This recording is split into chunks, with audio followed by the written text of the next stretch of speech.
ଘରର ପାଣି ଟାଙ୍କି ସର୍ବଦା ଉତ୍ତର ଦିଗରେ ରହିବା ଉଚିତ। ଦକ୍ଷିଣ କିମ୍ବା ପଶ୍ଚିମ ଦିଗରେ ରହିବା ଉଚିତ ନୁହେଁ। ଏହା ଅଶୁଭ ଏବଂ ଅମଙ୍ଗଳକାରୀ ହୋଇଥାଏ। ଯେଉଁ ପୁରୁଷ ପର ନାରୀ, ପର ସ୍ତ୍ରୀ, ପର ଝିଅ ଓ ପର ବୋହୂମାନଙ୍କ ସାଙ୍ଗରେ ସଙ୍ଗମ କରେ, ସେ ପର ଜନ୍ମରେ କୁକୁର ଜନ୍ମ ପାଇଥାଏ ଏବଂ 7 ଜନ୍ମ ଯାଏ ନରକ ଯନ୍ତ୍ରଣା ଭୋଗ କରିଥାଏ। ସ୍ୱାମୀ ଯଦି ନିଜ ସ୍ତ୍ରୀକୁ ଛାଡ଼ି ଅନ୍ୟ ମହିଳାଙ୍କ ସହିତ ଖରାପ ସମ୍ପର୍କ ରଖନ୍ତି ଏବଂ ନିଜେ ସ୍ତ୍ରୀଙ୍କ ସହିତ ସର୍ବଦା ଝଗଡ଼ା କରନ୍ତି, ସେହି ପୁରୁଷ କେବେ ବି ଖୁସିରେ ରହିପାରନ୍ତି ନାହିଁ। ଗୁରୁବାର, ଅମାବାସ୍ୟା, ସଂକ୍ରାନ୍ତି ଏବଂ ପୂର୍ଣ୍ଣିମା ଏହିପରି ବିଶେଷ ଦିନମାନଙ୍କରେ କେବେ ବି ସ୍ୱାମୀ ସ୍ତ୍ରୀଙ୍କ ମଧ୍ୟରେ ଶାରୀରିକ ସମ୍ପର୍କ ରଖିବା ଉଚିତ ନୁହେଁ। ଏହାଦ୍ୱାରା ସ୍ତ୍ରୀ ବିଧବା ହେବାର ସମ୍ଭାବନା ରହିଥାଏ। ଶୋଇବା ଘରେ କେବେ ବି ଧଳା ମାର୍ବଲ କିମ୍ବା ଟାଇଲ୍ ଲଗାନ୍ତୁ ନାହିଁ। ଏହାଦ୍ୱାରା ସେହି ଘରେ ରହୁଥିବା ମହିଳାଙ୍କ ମନ ସର୍ବଦା ଅଶାନ୍ତି ରହିଥାଏ। ଯେଉଁ ପୁରୁଷ ନିଜ ସ୍ତ୍ରୀକୁ ସମ୍ମାନ ନ କରି ସର୍ବଦା କଳି ଝଗଡ଼ା କରିଥାନ୍ତି, ଏହାଦ୍ୱାରା ସ୍ତ୍ରୀଙ୍କ ମାନସିକ ଚିନ୍ତା ବଢ଼ିଥାଏ, ଯାହାଫଳରେ ସେ କୌଣସି କାର୍ଯ୍ୟ ଠିକରେ କରିପାରନ୍ତି ନାହିଁ। ସ୍ୱାମୀକୁ ସ୍ତ୍ରୀ ଛାଡ଼ିଗଲେ ସ୍ୱାମୀ ଧର୍ମଛଡ଼ା ହୋଇଯାଏ। ଘରର ଗାଧୁଆ ଘର ଏବଂ ପାଇଖାନା କବାଟ ସର୍ବଦା ବନ୍ଦ ରଖିବା ଉଚିତ। ଏହାଦ୍ୱାରା ମଙ୍ଗଳ ହେବା ସହିତ ନକାରାତ୍ମକ ଶକ୍ତି ପ୍ରବେଶ ହୋଇପାରିନଥାଏ। ପ୍ରତ୍ୟେକ ଦିନ ମାତା ଲକ୍ଷ୍ମୀଙ୍କୁ ବେଲପତ୍ର ଅର୍ପଣ କରିବା ଉଚିତ।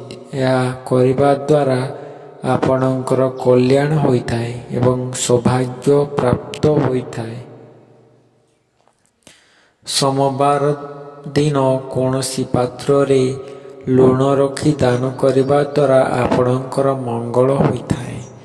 ଆପଣଙ୍କର ଜୀବନରେ ଥିବା ସମସ୍ତ ଦୁଃଖ କଷ୍ଟ ଦୂର ହୋଇଥାଏ। କାର୍ତ୍ତିକ ମାସରେ ଆପଣ ତୁଳସୀ ତୋଳିପାରିବେ। ମାତ୍ର କିଛି ଦିନ ଏବଂ ସମୟକୁ ବାଦ ଦେଇ ଆପଣ ତୋଳିପାରିବେ, କାରଣ କାର୍ତ୍ତିକ ମାସରେ ଭଗବାନ ବିଷ୍ଣୁଙ୍କ ତୁଳସୀ ଅର୍ପଣ କରିବା ଜରୁରୀ ଅଟେ। ଗୁରୁବାର ଦିନ ତୁଳସୀ ବୃକ୍ଷ ମୂଳରେ କ୍ଷୀର ଅର୍ପଣ କରିଥିଲେ ଆର୍ଥିକ ସ୍ଥିତି ମଜବୁତ ହେବା ସହିତ ବେରୋଜଗାର ଥିବା ଲୋକମାନଙ୍କୁ ରୋଜଗାର ମିଳିଥାଏ। ବାସ୍ତୁଶାସ୍ତ୍ର ଅନୁସାରେ ଠାକୁର ଘରେ ଠାକୁରଙ୍କ ଫଟୋ ବ୍ୟତୀତ କୌଣସି ଗୁରୁ କିମ୍ବା ପିତୃପୁରୁଷଙ୍କ ଫଟୋ ଲଗାଇବା ଉଚିତ ନୁହେଁ। ଏହାଦ୍ୱାରା ଘରେ ଅଶୁଭ ଶକ୍ତିର ବାସ ହୋଇଥାଏ।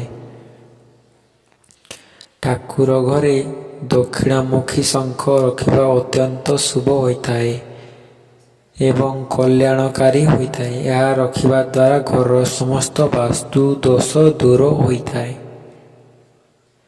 କେବେ ବି ଅନ୍ୟମାନଙ୍କ ସହିତ କଥା ହେବା ସମୟରେ ବଡ଼ ପାଟିରେ କଥା ହେବା ଉଚିତ ନୁହେଁ। ଏହାଦ୍ୱାରା ଗ୍ରହ ଦୋଷ ଦେଖାଦେଇଥାଏ। ଏହା ସହିତ ମାନସିକ ସମସ୍ୟା ବୃଦ୍ଧି ହେବା ସହିତ କାର୍ଯ୍ୟରେ ସଫଳତା ମିଳିନଥାଏ।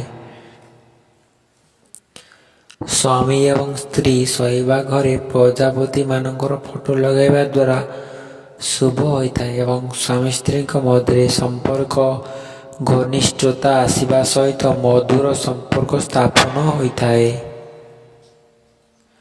ସକାଳ ସମୟରେ ଖାଲି ପେଟରେ ତୁଳସୀ ପତ୍ର ଖାଇବା ଦ୍ୱାରା ବୁଧ ଗ୍ରହ ଦୋଷ ଦୂର ହେବା ସହିତ ଚର୍ମ ରୋଗ ଏବଂ ସଂକ୍ରମଣ ରୋଗ ଦୂର ହୋଇଥାଏ।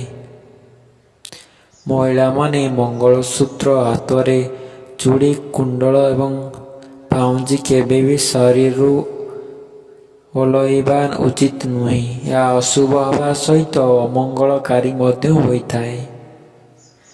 ମହିଳାମାନେ ସକାଳୁ ସକାଳୁ ଡେରିରେ ଉଠିବା ଉଚିତ ନୁହେଁ। ଏହା ଅମଙ୍ଗଳକାରୀ ହୋଇଥାଏ ଏବଂ ପରିବାର ଲୋକଙ୍କ ସ୍ୱାସ୍ଥ୍ୟ ଖରାପ ହେବା ସହିତ ଘରେ ଆର୍ଥିକ ସମସ୍ୟା ଦେଖା ଦେଇଥାଏ। ଗୁରୁବାର ଦିନ ଘରର କେବେ ବି ଝାଡ଼ୁ ପୋଛା ଲଗାଇବା ଉଚିତ ନୁହେଁ। ଏହା ଦ୍ୱାରା ବୃହସ୍ପତି କମଜୋର ହୋଇଥାନ୍ତି। ଏହାଦ୍ୱାରା ଘରେ ସର୍ବଦା ଅଶାନ୍ତି ଲାଗି ରହିବା ସହିତ ଦାରିଦ୍ର୍ୟତା ଗ୍ରାସ କରିଥାଏ। ଅଇଁଠା ବାସନ କେବେ ବି ରୋଷେଇ କରୁଥିବା ଚୁଲା ଉପରେ ରଖିବା ଉଚିତ ନୁହେଁ। ଏହାଦ୍ୱାରା ଦୁଃଖ ଏବଂ ଦାରିଦ୍ର୍ୟତା ଆସିବାର ସମ୍ଭାବନା ଦେଖା ଦେଇଥାଏ।